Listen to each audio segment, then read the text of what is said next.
तो हेलो दोस्तों, good evening. आप सब कैसे हो? आई होप आप सब बहुत ही अच्छे होंगे और स्वस्थ भी होंगे। और ये जो आपकी क्लास है ये एमएड फर्स्ट सेमेस्टर की क्लास है और ये क्लास ऑल ओवर इंडिया में जितनी भी यूनिवर्सिटी हैं, चाहे वो सेंट्रल यूनिवर्सिटी हो या स्टेट यूनिवर्सिटी हो, ये क्लास सभी के लिए है। और आज के इस क्लास में हम लोग प्रिंसिपल ऑफ वैल्यू को पढ़ने वाले हैं, जो कि एक्सियोलॉजी मूल्य मीमांसा के अंदर का एक टॉपिक है, या कह लीजिए एक छोटा सा बिंदु है। ठीक, ये आपकी एमएड फर्स्ट सेमेस्टर की आई थिंक 19वीं क्लास है। इससे पहले हम लोगों ने 18 क्लास कर लिया है और एक्सियोलॉजी के ऊपर हम लोगों ने 2 लेक्चर ले ली है। अगर आपने वो 2 लेक्चर को नहीं देखा है तो प्लीज़ वो 2 लेक्चर को ज़रूर देखिएगा, तो ही आपको आज वाला लेक्चर समझ में आएगा। चैनल पे नए होंगे मित्रों तो चैनल को सब्सक्राइब कर लीजिएगा और वीडियो के डिस्क्रिप्शन में आपको टेलीग्राम चैनल का लिंक मिल जाएगा, तो आप टेलीग्राम चैनल को ज़रूर ज्वाइन कीजिएगा। यहाँ पर आपको जो इम्पोर्टेंट चीज़ें होंगी वो प्रोवाइड कराई जाएंगी। ठीक, चलिए फिर आज का सेशन हम स्टार्ट करते हैं। हम लोग पढ़ रहे थे एक्सियोलॉजी यानी मूल्य मीमांसा, जो कि दर्शन की तीसरी शाखा है, ब्रांचेस ऑफ फिलॉसफी। दर्शन की तीसरी, थर्ड ब्रांच ऑफ फिलॉसफी, ये चीज़ हम लोगों ने जाना था। थ्योरी ऑफ वैल्यू का इसके अंतर्गत हम लोग अध्ययन करते हैं। हम लोगों ने एक्सियोलॉजी का शाब्दिक अर्थ भी देखा था कि मूल्यों का अध्ययन या मूल्यों का विज्ञान इसका अर्थ होता है। ये ग्रीक शब्द एक्सियस से बना हुआ है, जिसका अर्थ वैल्यू या वर्थ होता है, और लॉजी का अर्थ स्टडी या साइंस होता है। और हम लोगों ने ये भी इसके अंदर देखा था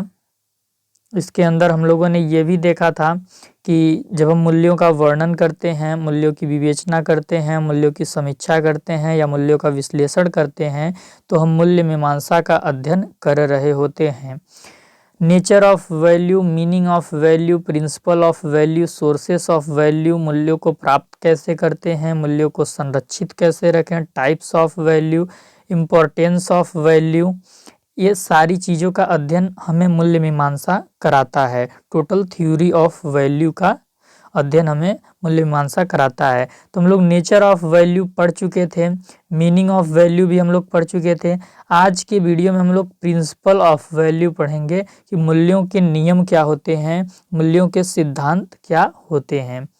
तो नेचर ऑफ वैल्यू में सारी चीज़ें हमने आपको बताई थी, आप पिछला लेक्चर देख लीजिएगा तो आपको समझ आ जाएगा। मूल्यों का अर्थ भी मैंने आपको बहुत ही बेहतरीन तरीके से समझाया था, आराम से 40 मिनट का लेक्चर लिया था, तो पिछली वीडियो आप ज़रूर देखिएगा तो आज की वीडियो आपको समझ आएगी। वरना आज की वीडियो में जो आपको मैं क्लियरिटी देना चाहता हूँ वो चीज़ नहीं मिल पाएगी, ये चीज़ आप समझ लीजिए।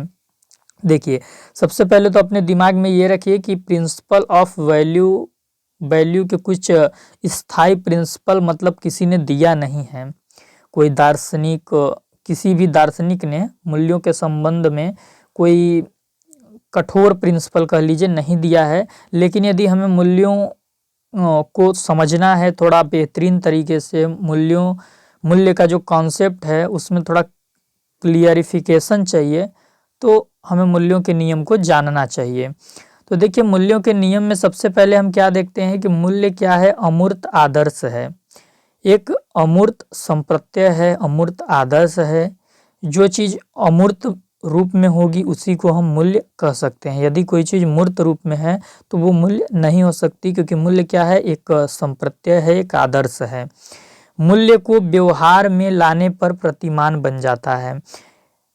किसी मूल्य को हम अपनाने की कोशिश कर रहे हैं तो उस मूल्य को हम व्यवहार में उतारने की कोशिश करते हैं, यानी कि उसको अपने व्यवहार में लाने की कोशिश करते हैं। तो जब हम मूल्यों का इम्प्लीमेंट करते हैं अपने बिहेवियर में तो वो प्रतिमान बन जाता है, यानी नॉर्म्स बन जाता है। अभी हम आगे आपको समझा रहे हैं कि मूल्य क्या है, प्रतिमान क्या है, तो जो कॉन्सेप्ट है आपका वो बहुत अच्छा क्लियर हो जाएगा। आगे देखिए, आगे क्या है? आदर्श और अमूर्त मूल्यों को साकार करने के लिए हम प्रतिमान बनाते हैं। हम मूल्यों को अपने बिहेवियर में कैसे उतार सकें, अपने व्यवहार में कैसे उतार सकें, उसको मूर्त रूप कैसे दे सकें, इसलिए हम प्रतिमान का यूज करते हैं, नॉर्म्स का यूज करते हैं। एग्जाम्पल से आपको चीज़ें समझ में आ जाएंगी। एग्जाम्पल देखिए क्या है। आदर देना मूल्य है। अगर आदर देना मूल्य है, आदर यानी सम्मान, सम्मान रिस्पेक्ट, आदर देना मूल्य है, तो आदर देने के लिए हम जो पैर छूते हैं, पैर छूना क्या है? प्रतिमान है। समाज में आदर देने के लिए हमने एक प्रतिमान विकसित किया कि यदि हम किसी व्यक्ति के या किसी महिला के पैर छूते हैं तो हम उसका आदर कर रहे हैं, यानी उस मूल्यों को अपने व्यवहार में उतार रहे हैं।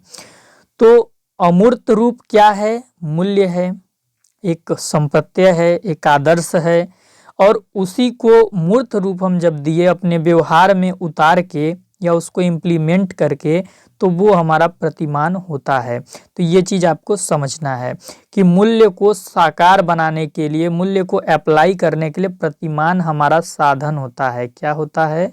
प्रतिमान हमारा साधन होता है। और ये चीज़ आपको क्लियर रखना है अपने माइंड में।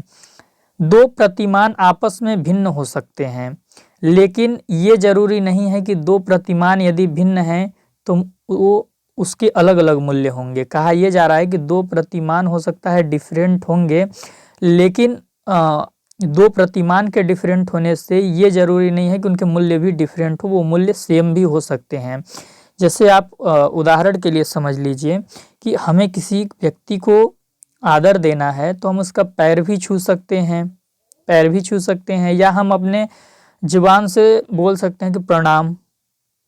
तो अलग अलग तरीकों से हम मूल्य को इम्प्लीमेंट कर सकते हैं। तो प्रतिमान भिन्न हो सकते हैं, लेकिन जो हमारे मूल्य होंगे वो दो प्रतिमान के भिन्न होते हुए भी मूल्य के एक होने की संभावना रहती है। ये चीज़ आप ध्यान में रखिए।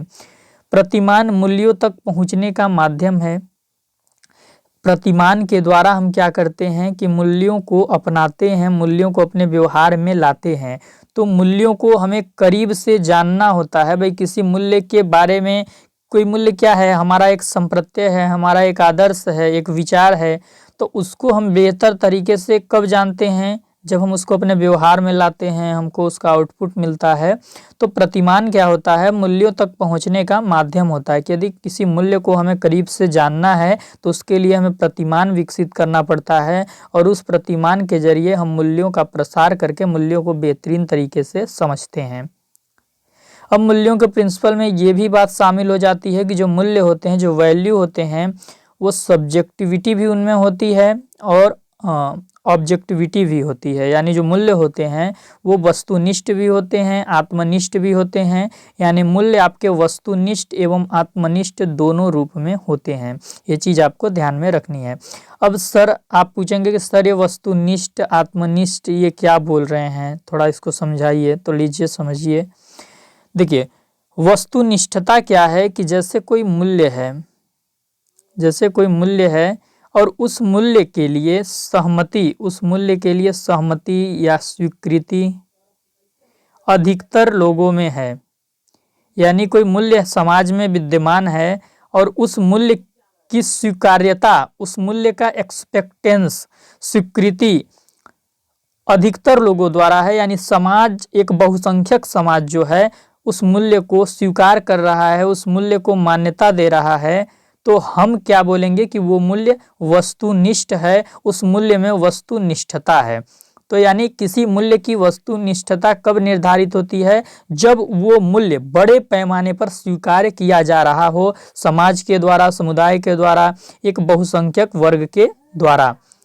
और आत्मनिष्ठ कब मूल्य होता है? कि कोई मूल्य है लेकिन उसकी स्वीकार्यता बहुत कम लोगों तक है, उसको मानने वाले कुछ ही लोग हैं। 10 भी हो सकते हैं, 2 भी हो सकते हैं, एक ही वर्ग हो सकता है, एक ही समुदाय हो सकता है। एक सेकेंड, ठीक, एक ही वर्ग हो सकता है, एक ही समुदाय हो सकता है। तो यानी किसी मूल्य को यदि बहुत कम लोग उसको स्वीकार करते हैं, उसको एक्सेप्ट करते हैं, हो सकता है कि कोई ऐसा मूल्य हो जिसको एक ही व्यक्ति स्वीकार कर रहा है। तो जिसमें वस्तुनिष्ठता कम होती है वो मूल्य क्या होता है, आत्मनिष्ठ होता है। आत्मनिष्ठ मतलब प्रत्येक व्यक्ति के मूल्य क्या होंगे, भिन्न होंगे, ऐसे आप समझ सकते हैं। एक सेकेंड, हिंदी मेरी राइटिंग क्या हो गई। प्रत्येक के व्यक्ति के मूल्य क्या होंगे, इसमें भिन्न होंगे। प्रत्येक के व्यक्ति के मूल्य इसमें क्या होंगे, भिन्न होंगे। इसमें मूल्य को स्वीकार करने की संख्या, मूल्य को मानने वालों की संख्या कम होगी। तो जो मूल्य होते हैं वो वस्तुनिष्ठ भी होते हैं, आत्मनिष्ठ भी होते हैं। किसी भी मूल्य की वस्तुनिष्ठता, किसी भी वैल्यू की यदि हमें ऑब्जेक्टिविटी निर्धारित करनी है तो वो इस बात से निर्धारित होगी कि उस मूल्य के प्रति कितने लोगों में सहमति है। यदि उस मूल्य के प्रति सबसे बहुत ज़्यादा संख्या में एक बहुत बड़े वर्ग के द्वारा उसको स्वीकार किया जा रहा है, उसको मान्यता दी जा रही है, तो वो मूल्य क्या होगा, वस्तुनिष्ठ होगा, उस मूल्य में वस्तुनिष्ठता होगी। लेकिन वही यदि कोई मूल्य है जिसको बहुत कम लोगों द्वारा, इक्का दुक्का लोगों द्वारा स्वीकार किया जा रहा है, माना जा रहा है, तो वो मूल्य क्या होगा, आत्मनिष्ठ होगा। आइए उदाहरण के माध्यम से हम आपको और बेहतरीन तरीके से समझा देते हैं। आपने को लिविंग का नाम सुना होगा, को लिविंग या लिव इन, आप सुने होंगे, फिल्मों में, मूवी में देखे होंगे। को लिविंग यानी होता क्या है, कोई लड़का लड़की है, वो शादी बिना किए ही एक साथ रह रहे हैं, शादी बिना किए ही एक साथ रहते हैं, तो उसको बोलते हैं को लिविंग।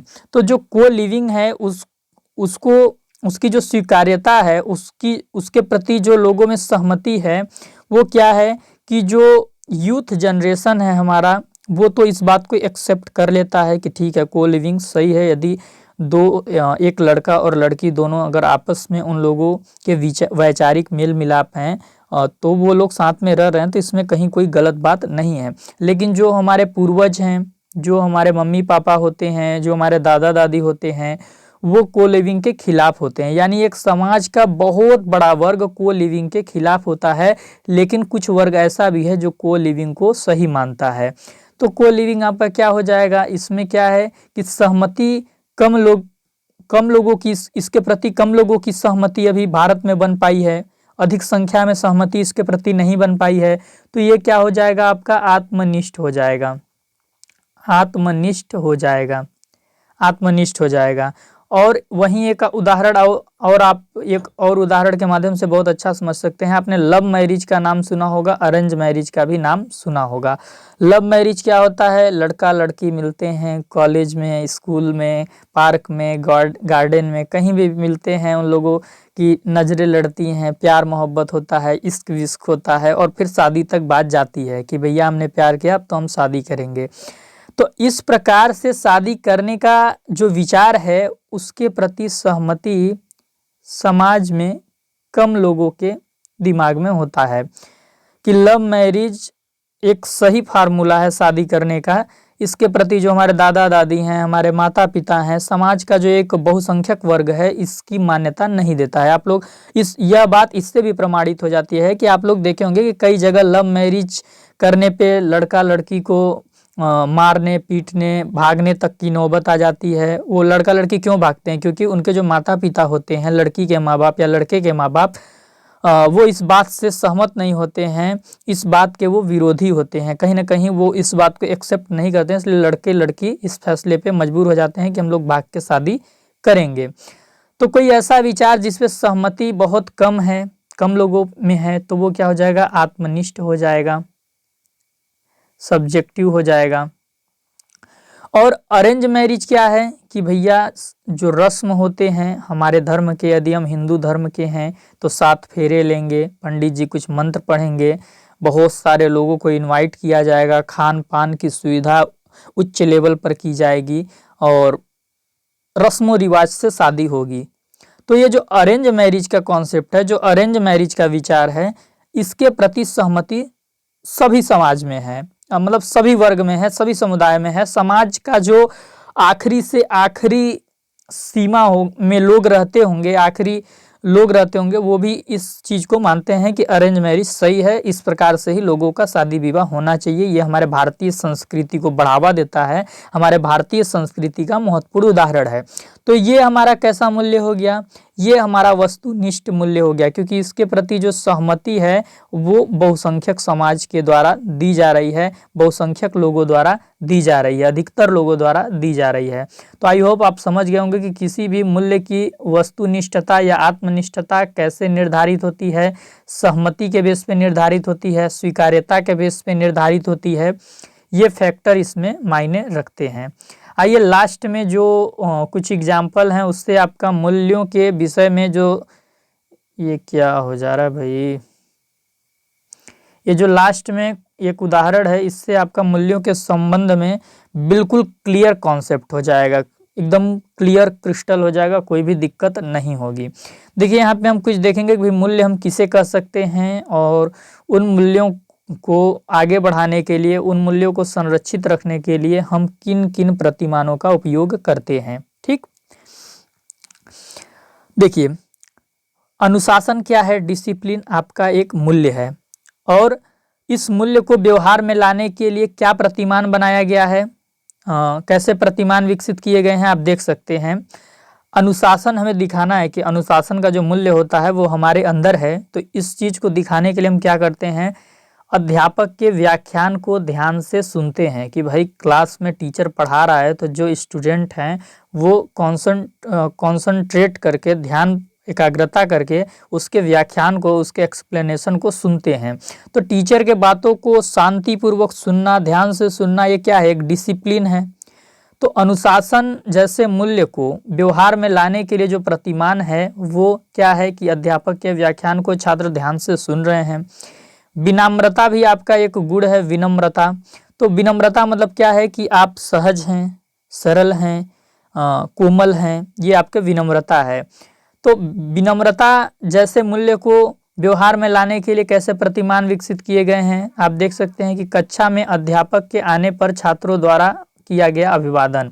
आपके क्लास में जब भी टीचर एंट्री करते हैं तो आप क्या बोलते हैं, good morning sir, good afternoon sir, बोलते हैं कि नहीं बोलते हैं। तो ये क्या है, आप अपनी विनम्रता को प्रकट कर रहे हैं, आप अपने विनम्रता को दिखाने के लिए आपने एक प्रतिमान विकसित किया कि हमारे सामने जब टीचर आएंगे तो हम उनका रिस्पेक्ट करेंगे, ये हमारी विनम्रता को दिखाएगा। ठीक, ये चीज है। शांति भी आपका क्या है, एक मूल्य है। शांति क्या है कि भाई कक्षा में कोई टीचर है तो वो शांति की व्यवस्था कब क्रिएट कर पाएगा, जब वो सभी छात्रों के विचारों को ध्यान से सुनेगा। ऐसा नहीं कि कुछ छात्र को बोल देगा नहीं तुम बैठो, तुम क्यों बोल रहे हो, और सिर्फ होशियार बच्चों का बात सुन के लेक्चर को आगे बढ़ा देगा, तो क्लास में शांति का व्यवस्था नहीं बनेगा। बच्चे आक्रामक हो जाएंगे और बच्चे बोलेंगे टीचर तो एक तरफा है, टीचर तो बस होशियार वाले बच्चों का बात सुनता है, हम लोग का बात कुछ सुनबे नहीं करते हैं। तो शांति व्यवस्था के मूल्य को, शांति के मूल्य को दिखाने के लिए जो टीचर होता है वो कक्षा में सभी छात्रों के विचारों को सुनता है और उस पर विचार करता है। ठीक, उस पर रिस्पॉन्स करता है। सफलता भी हमारा एक प्रकार का मूल्य है। सफलता को प्रकट करने के लिए क्या प्रतिमान है, परीक्षा में छात्र अच्छे अंक लाते हैं, किसी भी प्रकार की कोई प्रतियोगिता है तो उसमें जो क्राइटेरिया फिक्स किया गया रहता है उस क्राइटेरिया को पूरा करते हैं। इसके बाद आप स्वावलंबन का भी नाम सुने होंगे। स्वावलंबन भी क्या है, एक प्रकार का मूल्य है।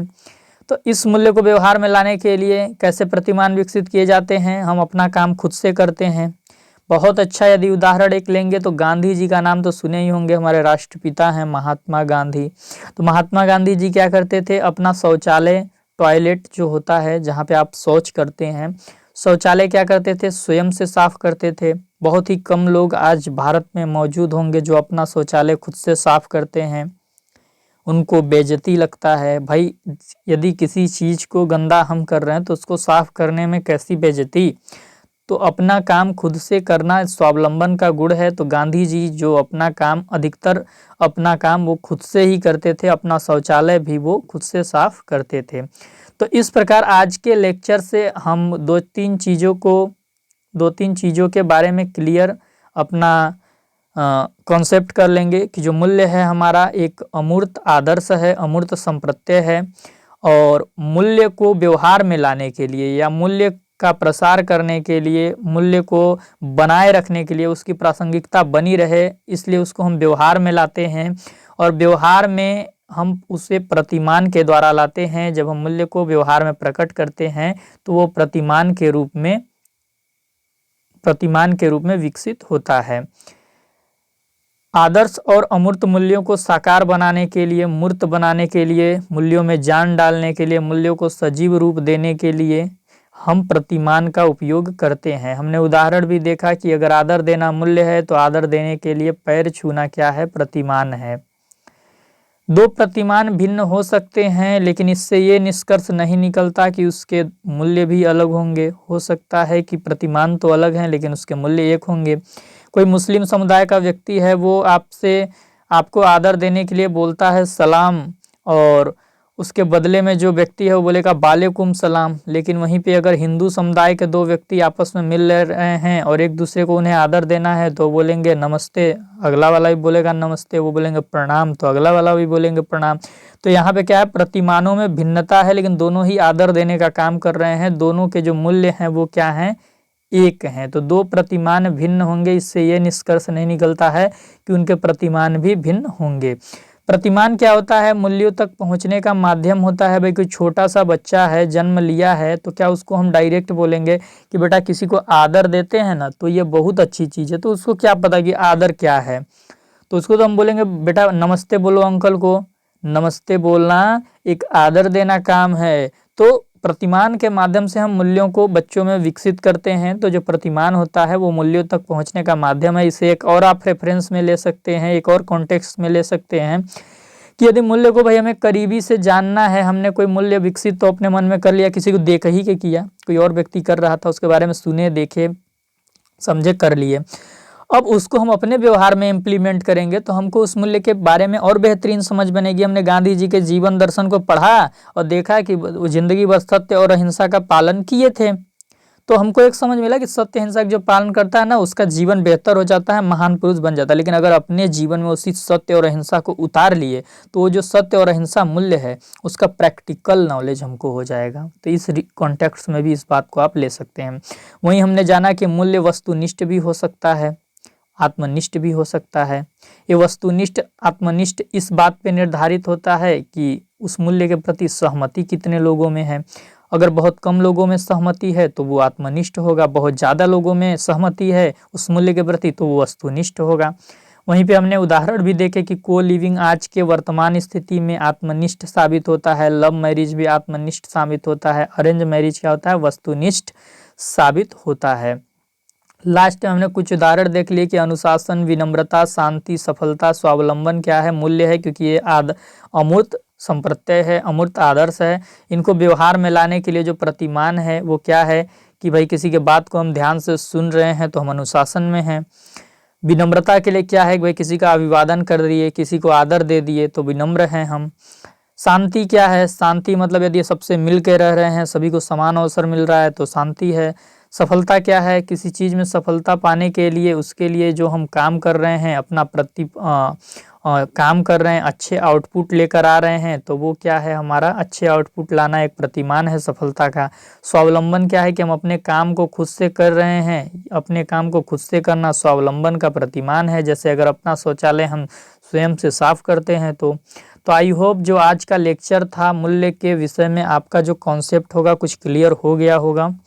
और अगर आपको ये लेक्चर अच्छा लगा होगा, ये क्लास सेशन अच्छा लगा होगा तो आप चैनल को सब्सक्राइब कर लीजिएगा और हमें मोटिवेट कीजिएगा।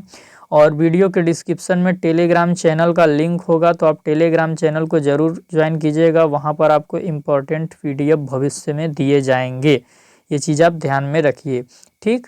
और सेशन को एक बार शेयर कर दीजिएगा प्यारे मित्रों, और सेशन को एक बार लाइक कर दीजिएगा, क्योंकि आप लाइक करते हैं तो हम मोटिवेट होते हैं और आप लोगों के लिए प्रतिबद्ध होते हैं, आप लोगों के लिए समर्पित होते हैं।